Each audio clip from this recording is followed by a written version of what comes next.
Hey, I don't normally ask this so early, but I'd really appreciate if you hit that like button and subscribe to my channel. We're just a handful away from reaching 1,000 subscribers, and your support would really help get my stories out to more people. Thanks. Everyone knows Paris as this magical city of lights, this place that practically screams romance, beauty, and everlasting love. But for me, Sophie Duval, those sparkling streets, cute little coffee shops, and impressive landmarks had turned into painful reminders of all the lies I'd been telling these past few months. That night, I was sitting at this fancy table inside Le Belle Époque, one of the best restaurants in all of Paris, across from Lucas Bont, the man I'd been seeing behind my husband's back. The place smelled amazing with all that gourmet food, and you could hear the soft sounds of wine glasses touching, but none of that luxury could hide how nervous I felt inside. I'm 35 years old and, not to brag, but I'm what most guys would consider a catch, good-looking, smart, and classy. I grew up in Lyon but moved to Paris after I married Alexander Duval in my mid-20s. For the longest time, that man was everything to me. Alexander, who's 3 years older than me, isn't just any architect, he's famous worldwide for creating these incredible designs that somehow mix modern ideas with the historic feel of France.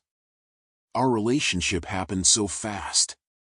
We met at this little cafe by the Seine River where he started talking to me about architectural history, something we both loved. That single conversation turned into dating, and before long, we were married. From the outside, we looked perfect. People called us Paris's golden couple. We were charming, successful, and lived in this gorgeous apartment overlooking the river.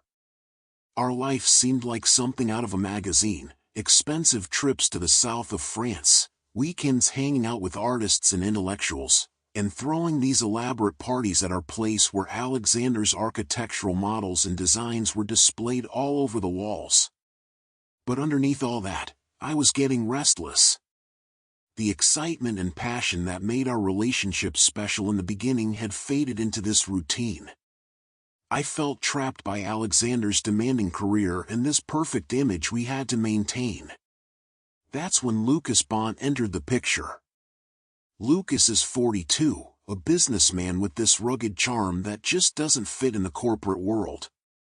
The guy has natural magnetism. He walks into a room and everyone notices without him even trying. With that defined jawline, those intense blue eyes, and his athletic build, people can't help staring wherever he goes. I first ran into him at an art gallery opening. A mutual friend introduced us, and the moment Lucas kissed my hand, something inside me just sparked to life.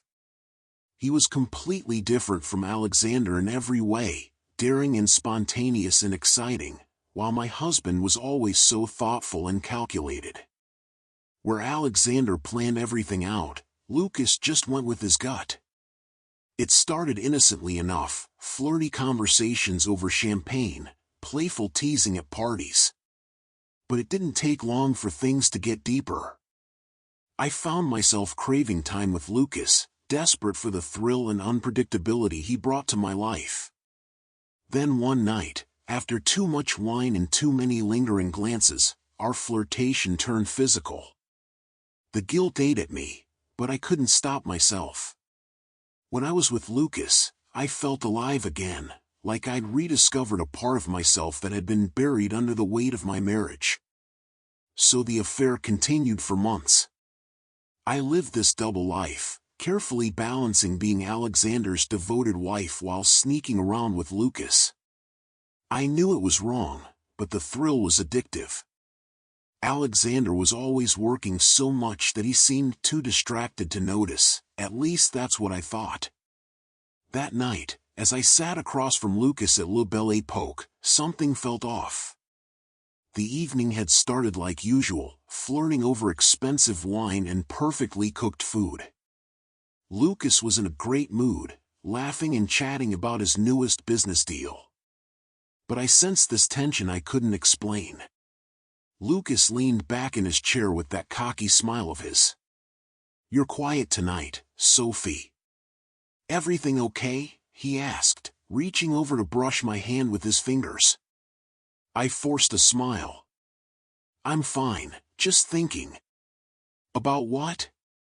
"Life," I answered vaguely, my voice trailing off as I looked out the window.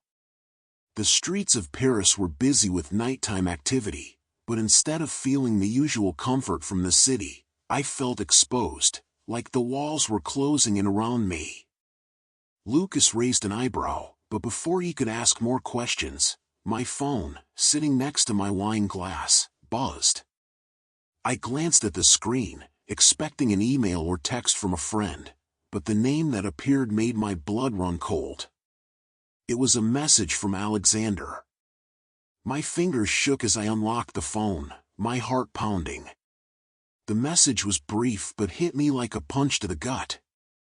"Enjoy the wine, Sophie. I hope it tastes better than betrayal." The color drained from my face and I couldn't breathe as I read the message again in disbelief. A wave of shock crashed over me. How the hell did Alexander find out? My heart hammered against my ribs as panic surged through my chest. I could feel Lucas watching me, but I couldn't bring myself to look at him. "Everything okay?" Lucas asked, his voice shifting from playful to worried. I quickly flipped my phone over, hiding Alexander's message. "It's nothing," I lied, forcing a smile that felt like plastic on my face. My voice gave away my anxiety, though. Lucas didn't push it, but I could tell he wasn't buying my act. I tried real hard to focus on our conversation, on the fancy dinner, on anything except that message, but then my phone buzzed again. The sound cut through all the restaurant noise like a sharp blade. I didn't want to look. Didn't want to face whatever Alexander had sent next. But my hand moved on its own, unlocking the phone once more. Another message: "You always said you loved French cuisine. I wonder if you'll enjoy it as much when your life falls apart. Look around, Sophie. Do you feel safe?" My throat got tight. I glanced around the restaurant, scanning the faces of everyone eating there. Was Alexander here? Was he watching us right now? The thought sent chills down my spine. Lucas noticed something was wrong. "Sophie, what's going on? You're acting strange." "I need to go," I whispered, barely loud enough to hear myself as I pushed my chair away from the table. Lucas frowned, totally confused. "What? Why? What's happening?" I stood up, my legs shaking beneath me. I couldn't explain it to Lucas. How could I tell him that my carefully built house of cards was collapsing? That Alexander, the man I thought I'd fooled so completely, knew everything? Before I could even move, my phone buzzed again. I knew I should ignore it, but I couldn't help myself. The message that appeared made my stomach drop to my feet. "By the time you return home, I'll be gone. And so will the life you've been living.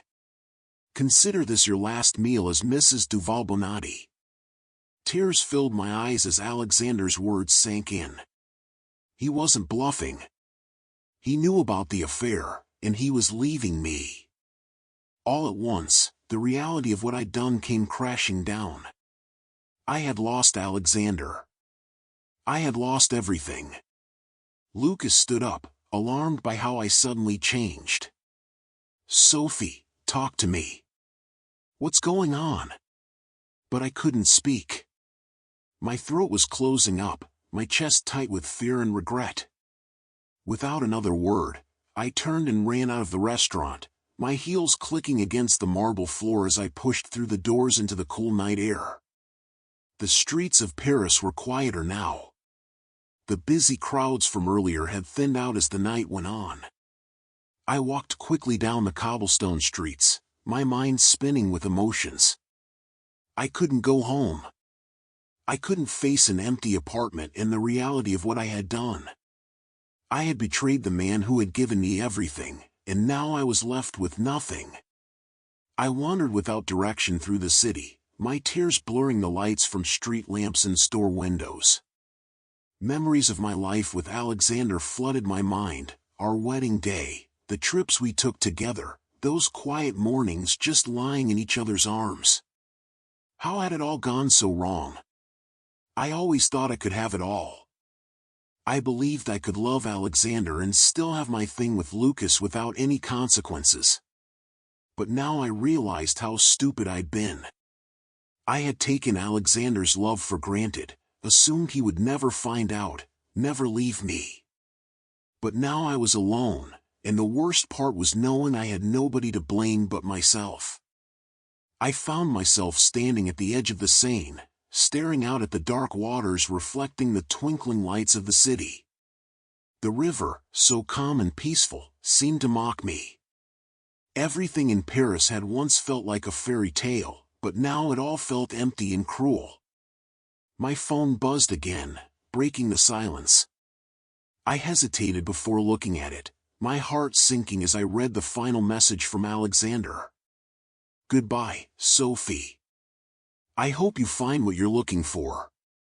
You won't find it with him or in the life you've been leading, but I hope one day you'll understand what you've lost. And with that, it was over. Alexander was gone. Thanks for listening to my story. Did this ending surprise you? Share your thoughts below in the comments. Don't forget to like, comment, and subscribe for more emotional stories like this one. If you have any questions or thoughts about what happened to Sophie, I'd love to hear them. Let's talk about it.